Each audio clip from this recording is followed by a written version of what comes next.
उत्क्रांती the beginning story भाग 2. आधीच्या भागात सुप्रीला न सांगताच उलट पावली निघून आली. आकाश वॉशरूममध्ये जाऊन कपडे स्वच्छ करून आला. सुप्री सगळं ऑफिस बघत होती. फोटो सगळेच छान होते. स्पेशली आकाशने काढलेले फोटो. जमलेले सगळेच ते फोटो बघत होते. सुप्रीचं लक्ष फोटोवरून एका कोपऱ्यात गेलं. आकाश आपला कॅमेरा चेक करत होता. सुप्री त्याच्याजवळ गेली. पुन्हा एकदा सॉरी. आकाशने सुप्रीकडे फक्त एकदाच पाहिलं आणि पुन्हा कॅमेरा साफ करू लागला. नाश्ता नाही करत का तुम्ही? थंड होईल मग. ऑलरेडी तुमच्यामुळे उशीर झालेला. सुप्री बोलता बोलता थांबली. आकाशची काहीच रिॲक्शन नाही. तो शांतपणे कॅमेऱ्यावर उडालेला चिखल साफ करत होता. सुप्रीला काहीतरी विचारायचे होते. चुळबुळ चालू होती तिची. त्यात आकाश काहीच बोलत नव्हता. पुन्हा विचारलं तिनं, तुम्ही कॅमेरामॅन आहात का? सॉरी फोटोग्राफर आहात का? हो, आकाश बोलला शेवटी. अरे वा, म्हणजे तुम्ही आकाशला नक्की ओळखत असणार ना? त्यावर तो सुप्रीकडे बघायला लागला. म्हणजे हे फोटो त्यानेच काढले आहेत ना, म्हणून. कसला भारी फोटो काढतो ना तो. भारीच आहे एकदम तो.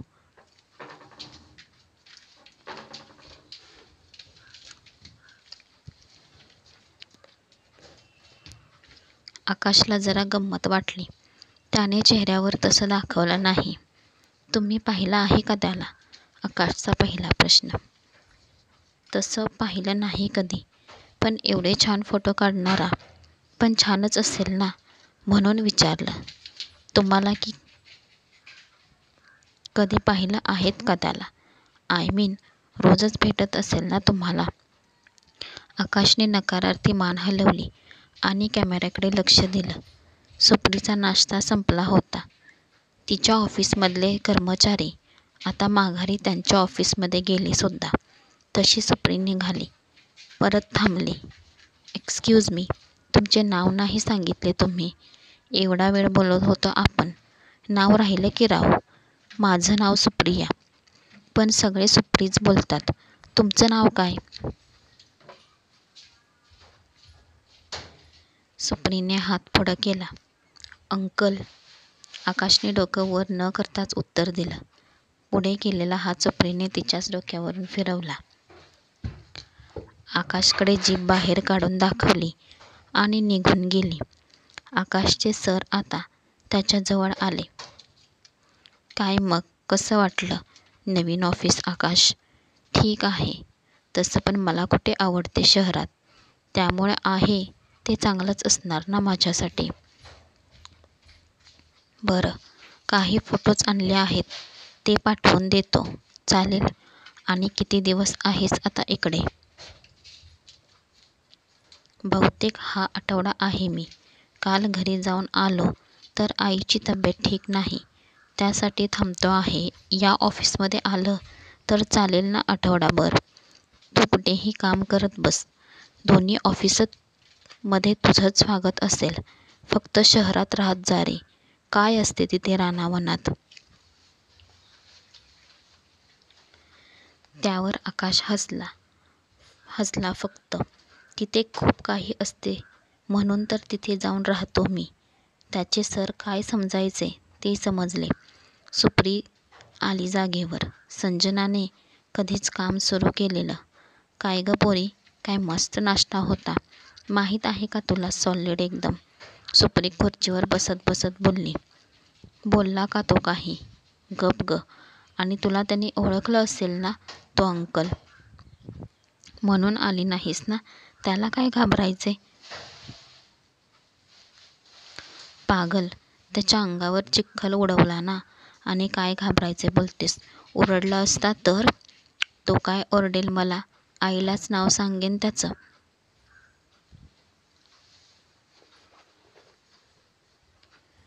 तशा दोघी हसायला लागल्या. ऑफिस सुटल्यावर सुद्धा सुप्री संजनाची नजर चुकवून पुन्हा त्या ऑफिसमध्ये डोकावून आली. आकाश दरवाजाचा अगदी बाजूलाच काम करत बसला होता. सुप्रीला त्याने आता डोकावताना पाहिलं. "ओ अंकल, आकाश आला आहे का आज?" तिने बाहेरूनच विचारलं.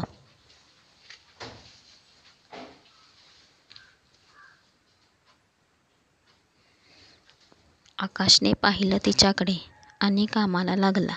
त्याच्या पुन्हा पुन्हा सुप्रीने जीभ बाहेर काढून वेडावून दाखवलं आणि संजनाच्या स्कूटीवर येऊन बसली.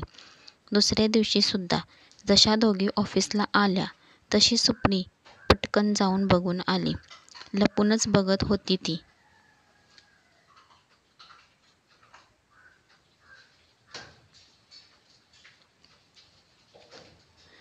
आकाश कधी मागे येऊन उभा राहिला ते कळलंच नाही तिला. खूप वेळ लपून छपून बघूनसुद्धा काहीच दिसत नाही म्हणून सुप्री निघाली तर मागे आकाश. आकाशने हातानेच खून करत "काय चालू आहे?" असं विचारलं. "काही नाही. आकाश आला आहे का ते बघितलं." आकाश काय बोलणार त्यावर? शांतपणे ऑफिसमध्ये आला. मागोमाग सुप्रीसुद्धा आली.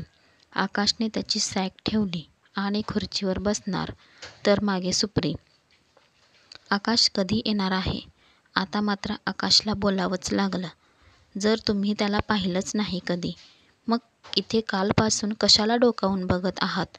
आणि तो आला तरी तुम्हाला कुठे कळणार आहे? जा तुम्ही आता."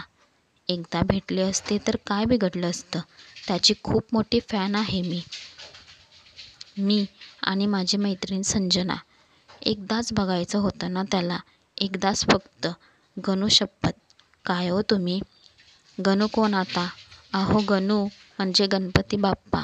तो माझ्या जवळ आहे ना खूप, म्हणून त्याला गणू बोलते मी." "ते ठीक आहे, पण बघून त्याला काय करणार आहेत तुम्ही? नाही येत तो इथे. जा तुम्ही तुमच्या ऑफिसमध्ये."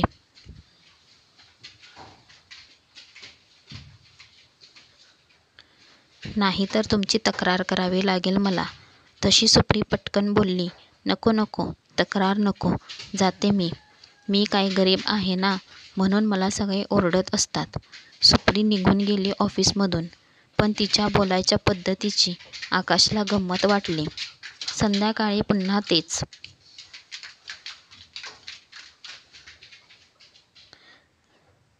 आकाशचे ऑफिस बऱ्यापैकी रिकामं झालं होतं. आकाशने बाहेर सहज नजर टाकली असता कोणीतरी लपून बघते आहे असं वाटलं त्याला. तसा तो पटकन बाहेर आला. सुप्री तर होतीच, पण अजून एक मुलगी त्याला बघून पळून गेली. आकाश तिच्या पाठमोऱ्या धावणाऱ्या आकृतीकडे बघत होता. आकाश बाहेर आला तशी सुप्री नीटनेटकी उभी राहिली. "हे काय आता नवीन? ती मला बघून पळून का गेली?" सुप्री हसू लागली. "ती ना, तुमच्या अंगावर त्या दिवशी नक्षीकाम केलेलं ना, ती होती माझी मैत्रीण संजना." "हो का? मग तुम्ही का पळून नाही गेलात?" "मी कुठे घाबरते तुम्हाला? मी कुणालाच घाबरत नाही, एक गणू सोडला तर." सुप्री किसी से डरती नहीं. आकाशला हसायला आलं जरा. "ओ सांगा ना, तो आकाश आला आहे का? आता काय बोलू हिला?" आकाश मनात विचार करू लागला. त्याने हा जॉब सोडला, तो नाही येत इथे. "हां, बनवा मला येडं. मग फोटो कशाला लावले आहेत इकडे?" त्याने क्लिक केलेले. "डिटेक्टिव सुप्री को फसाना आसान नहीं." आकाश हसला पुन्हा.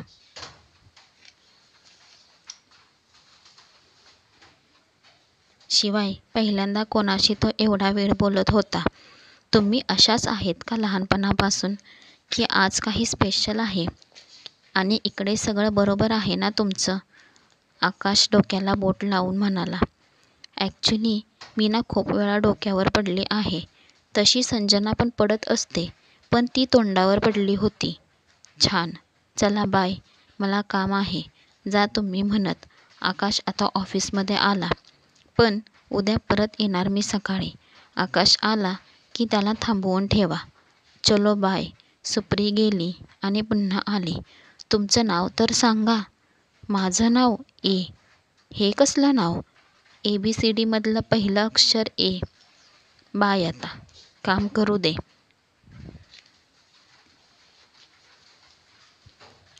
सुप्रीने परत वेडावून दाखवलं आणि निघून गेली. अशा प्रकारे रोज सकाळ संध्याकाळ सुप्री आकाशला येऊन सतावत होती. निदान आठवडाभर तरी. कधी कधी संजना असायची, पण मागेच असायची ती. आठवड्यानंतर आकाश पुन्हा आपल्या भटकंतीसाठी निघाला. सुप्री त्यालाच शोधत होती.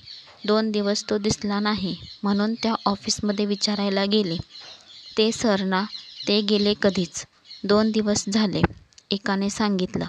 मग परत कधी येणार ते? परत येतील का ते माहीत नाही, कारण ते आमच्या मेन ब्रँचमध्ये असतात. मग तुम्ही आकाशला बघितलं आहे का? तो कधी येणार आहे इकडे? ते सर पण मेन ब्रँचला असतात. सुप्रीचं तोंड एवढंसं झालं. तसाच चेहरा करून ती तिच्या जागेवर येऊन बसली. काय झालं ग तुला? अरे तो गेला निघून. कोण तो? Mister A. कोण? अरे तो, तू त्याच्या अंगावर चिखल उडवला होतास. त्याला बघितलं की पळून जातेस ती. हो ग, कळलं ते. बरं झालं मग, संजना आनंदात म्हणाली. काय बरं? तो आकाशला ओळखायचा. त्याने आपली भेट करून दिली असती ना. ते ऐकून संजना पण जरा नाराज झाली.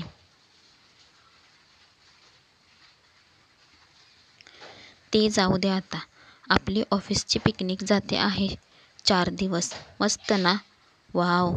ते ऐकून सुप्रीच्या चेहऱ्यावर पुन्हा हसू आलं. चल, तयारी करायची आहे. 4 दिवस सहल होती त्यांची.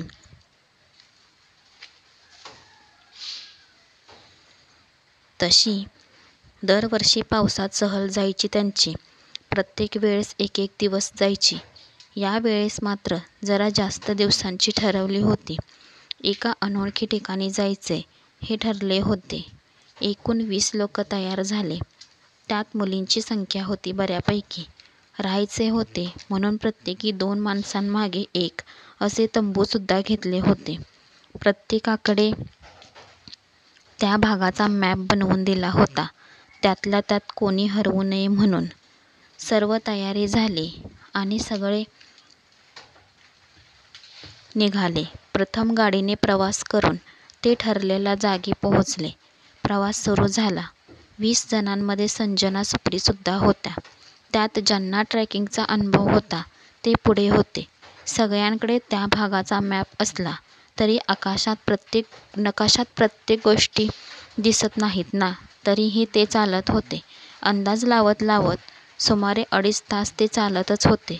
त्यात पाऊस, रस्ते निसरडे झालेले, बहुतेक जणांचे पडून झालेले. अशाच एका ठिकाणी ते पोहोचले आणि फायनली त्यांना कळलं की आपण वाट चुकलो आहोत.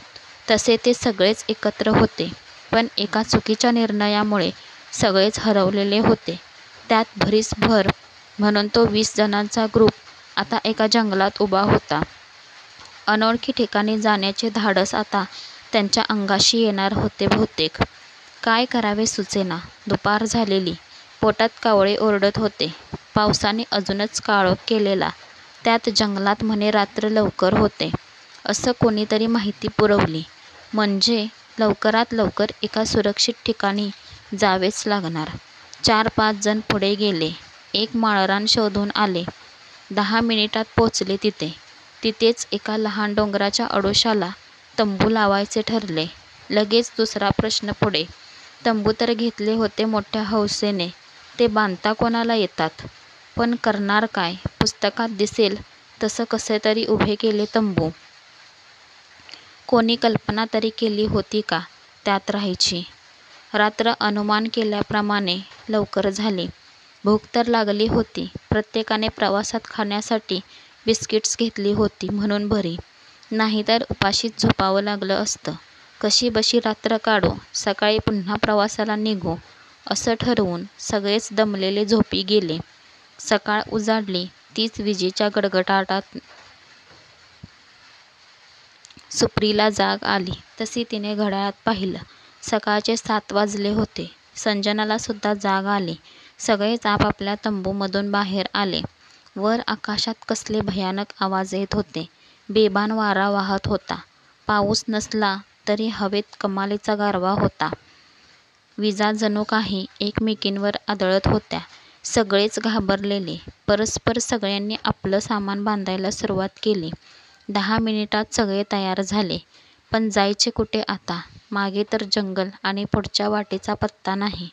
वारासुद्धा सू सू करून आवाज करत होता. भयान वातावरण अगदी.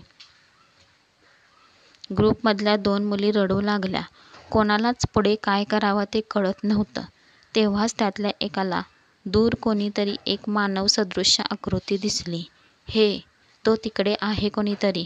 त्याला माहीत असेल इकडचे काही. सगळेच त्याच्याकडे बघून हातवारे करू लागले, ओरडू लागले.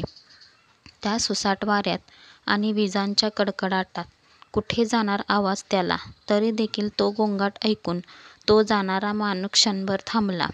अरे, त्याने आपल्याला बघितलं वाटते. ओरडा अजून जोरात, संजना म्हणाली. तसे सगळे अजून मोठ्याने ओरडू लागले. सुप्रीला तर फार मज्जा येत होती तसं करताना. मध्येच हसत पण होती ती. काय गं, तुला काय एवढं हसायला येते आहे? संजनाने विचारलं. भारी वाटते ना असं ओरडायला. घरी जरा आवाज काढला की आई धपाटा मारते पाठीत. असं वेड्यासारखं ओरडलं की कसं मोकळं मोकळं वाटते. संजनाने कपाळावर हात मारला.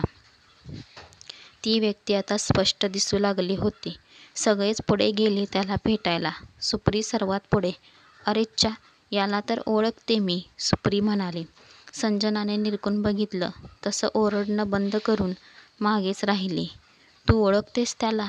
एकाने विचारलं. हो, माझा फ्रेंड आहे तो. तो जवळ आला तसा सुप्रीने हात पुढे केला. Hello mister A. हो, तो आकाशच होता. त्या सगळ्यांना तिथे बघून त्याला आश्चर्य वाटलं. इकडे कुठे तुम्ही?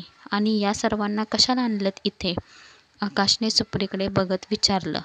मी नाही आणलं, मलाच घेऊन आले आहेत सगळे.